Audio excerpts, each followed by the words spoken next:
Scripture reading for today is James chapter 2, verses 1 through 10, and again 14 through 18. Is this the Bible that's in the pews? Yes. Okay, well then it's on page 1011. My brothers, show no partiality as you hold the faith in our Lord Jesus Christ, the Lord of glory. For if a man wearing a gold ring and fine clothing comes into your assembly, and a poor man in shabby clothing also comes in, and if you pay attention to the one who wears the fine clothing and say, "You sit here in a good place," while you say to the poor man, "You stand over there," or "Sit down at my feet," have you not then made distinctions among yourselves and become judges with evil thoughts? Listen, my beloved brothers, has not God chosen those who are poor in the world to be rich in faith and heirs of the kingdom which he has promised to those who love him? But you have dishonored the poor man. Are not the rich ones who oppose you and the ones who drag you into court? Are they not the ones who blaspheme the honorable name by which you were called? If you really fulfill the law according to the Scripture, you shall love your neighbor as yourself. You are doing well. But if you show partiality, you are committing sin and are convicted by the law as transgressors. For whoever keeps the law but fails in one point has become accountable for all of it. What good is it, my brothers, if someone says he has faith but does not have works? Can that faith save him? If a brother or sister is poorly clothed and lacking in daily food, and one of you says to them, "Go in peace, be warmed and filled," without giving them the things needed for the body, what good is that? So also faith by itself, if it does not have works, is dead. This is the word of the Lord. As Pastor Carter mentioned, we are talking today about service. And it's a great topic and a very timely one. Somewhere in the last 50 years or so in the United States, we morphed from a manufacturing economy to a service economy. And we've been that and probably will be a service economy for a long time. Before we were a manufacturing economy, we were an agrarian economy. That lasted for 200 or 300 years until the Industrial Revolution. The Industrial Revolution left us with manufacturing for about 100 years, and now we've been in service. Who knows what comes next? That's the reason why, this is an aside, of course, why liberal arts education is so important. So you're prepared for all of these changes when they come along. Well, God has an economy. He calls it the economy of grace. It's different from a financial economy or a commercial economy in one respect. It is based on the good news of his forgiveness. Those who are active in this economy have always been active in service. I guess you might make the case that God's economy has always been a service economy and always will be. That's because it was founded by the chief servant, Jesus himself, who laid down his life as a ransom for many, and was even called the suffering servant, and in many places referred to himself as servant. I came not to be served, but to serve, he said, and to give my life as a ransom for many. Well, we're talking about service today in a particular way, but service is a natural outpouring of a person's being touched by the grace of God in Jesus Christ. When the Spirit of Christ gets into a human being and touches that person, when a person recognizes that though he or she is a sinner without hope of salvation, but God in his grace extends that gift to every single person, a transformation takes place. It's not always an instant transformation.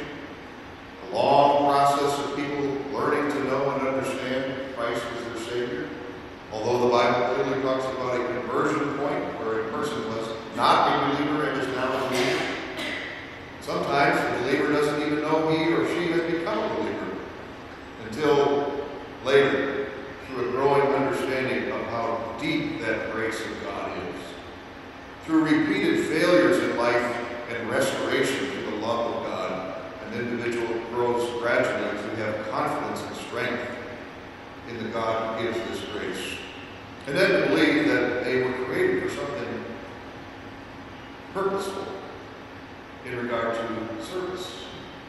All of us have that exciting opportunity to live with the idea that God has created us for something purposeful and for service. Well, James says it kind of bluntly, but then when you look at it more constructively, faith, works go together. Our good works, our opportunity to serve is a chance to give expression to the great faith that God has given to us in Jesus Christ, our Savior. So we are in a service economy. We're also in a very diverse economy. People have different gifts that they bring to God's economy. None of us is the same. We all are created differently and have individual purposes and functions. In a few moments, when those of you who will step forward to be inducted into your specific service functions, I will be reading from the book of Romans, where the Apostle Paul says quite clearly, there are many kinds of gifts of the same Spirit. There are many kinds of opportunities to serve, but the same God and Father of all. Well, when I'm not studying the Bible, I like to study economics. How many of you share that passion? Raise your hand if you're economics. Come on. Nobody? Oh, give me a break. Well, while you're here at Concordia, I hope at some time you'll have a chance to be exposed at least to Adam Smith's classic, The Wealth of Nations. Raise your hand if you've heard of The Wealth of Nations. Okay, come on. We need more people to be exposed to The Wealth of Nations. Written somewhere in the mid-1700s, he kept rewriting it, so it has lots of versions. This is volume 1. Isn't that great? We have to go through a whole other volume that size. But early in volume 1, Adam Smith gave a classic example of the diversification of labor when he said, imagine how many people have to be involved in making a straight pin, a single little pin. And I want to read just a few of my favorite parts of that. I know you're with me, and I know you're interested. Or at least you're pretending. Adam Smith said, imagine making a pin. One man draws out the wire. Another straightens it. A third cuts it. A fourth points it. A fifth grinds it at the top for receiving the head. To make the head requires 2 or 3 more distinct operations. To put it on is a peculiar business. To whiten the pins is another. It is even a trade by itself to put the pins into paper. And the important matter of making a pin is in this matter divided into about 18 separate operations. I've seen a small factory where those employed in this operation could make among them about 12 pounds of pins in a day. There are in a pound upwards of 4,000 pins of a small size. Those persons, therefore, could make among them upwards of 48,000 pins in a day. But if they had all tried separately and independently, they certainly could not each of them make even 20, perhaps not even 1. Furthermore, to take this to a very frivolous extent, if all parts of the pin were to be made by one man, if the same person were to dig the metal out of the mine, separate it from the ore, forge it, split it into small rods, then spin these rods into wire, and last of all, to make that wire into pins, a man could perhaps, with his utmost industry, scarcely make 1 pin in an entire year. Doesn't that whet your appetite to study economics? Love that. It points out the obvious, that before Adam Smith observed the division of labor and how effective this could be, a lot of people didn't realize that. That was the key to getting things done. And in God's economy, it's the same. We need lots of servants involved. First and foremost, because not one person can do it all. Not one single individual could possibly serve in every capacity in God's economy. Furthermore, the number of relationships upon which this economy is built are seemingly infinite, as God brings more and more people into this world who have needs to be served and who have a chance to hear the good news of Jesus Christ. How exciting it is to think of a massive army continually growing and changing, a continual workforce of servants in God's economy, touching the needs of others in unique ways, however God has gifted you to touch. That's what service is all about. And it means that each of us is needed in the economy that God has designed. May our works be joyful expressions of the faith that God has given us in the grace of Jesus Christ. Amen. Okay, I'd like to invite the student ministry team, peer ministers, evening worship leaders, CSP ministers, student leaders, and all others who are to be inducted to come forward.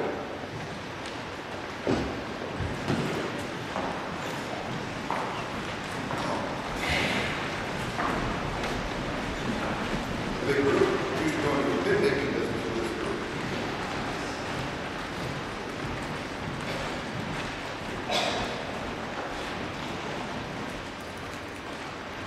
Dear brothers and sisters in Christ, you are to serve our Lord as peer ministers, student workers, and evening worship leaders in the CSP ministry student ministry team.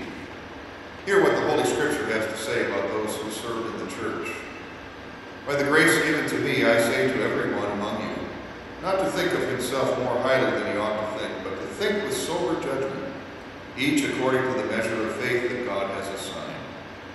For as in one body we have many members, and the members do not all have the same function, so we, though many, are one body in Christ, and individually members one of another. Having gifts that differ according to the grace given to us, let us use them. If prophecy, in proposition to our faith; if service, in our serving; the one who teaches in his teaching; the one who exhorts in his exhortation; the one who contributes in generosity; the one who leads with zeal; the one who does acts of mercy with cheerfulness. Let the peace of Christ rule in your hearts, to which indeed you were called in one body. And be thankful. Let the word of Christ dwell in you richly, teaching and admonishing one another with all wisdom, singing psalms and hymns and spiritual songs with thankfulness in your hearts to God. And whatever you do in word or deed, do everything in the name of the Lord Jesus, giving thanks to God the Father through him. These are words from the Scriptures. In the presence of God and of this assembly, I install you as the student ministry team in the name of the Father, and of the Son, and of the Holy Spirit. Amen. Let us pray. God of all grace and mercy, bless those who serve, that they may be faithful in serving at your altar. Grant that through their service, your church may be built up in faith to the honor of your most holy name.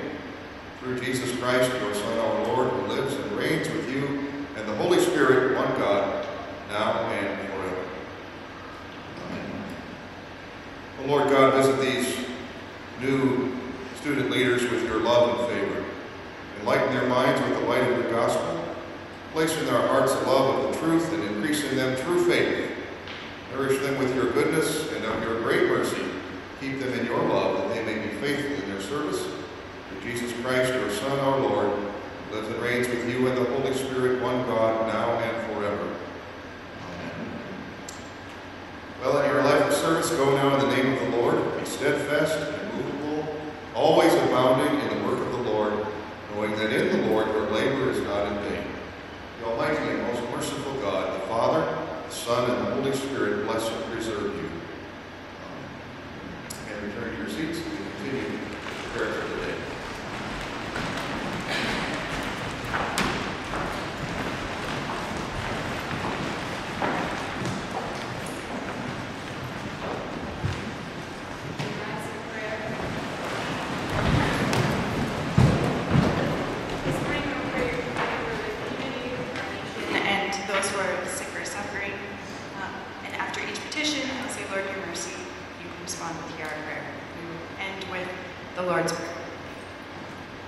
Gracious Heavenly Father, our Creator, Redeemer, and Sustainer, you have brought us safely to the beginning of this new week. Grant that as we go through this first full week of classes, that we stay positive and remember all that you have given us. Bless the students as they go about their schoolwork, jobs, and relationships, that their thoughts, words, and actions may glorify you and lift up those around them, showing others the love that you have shown to us.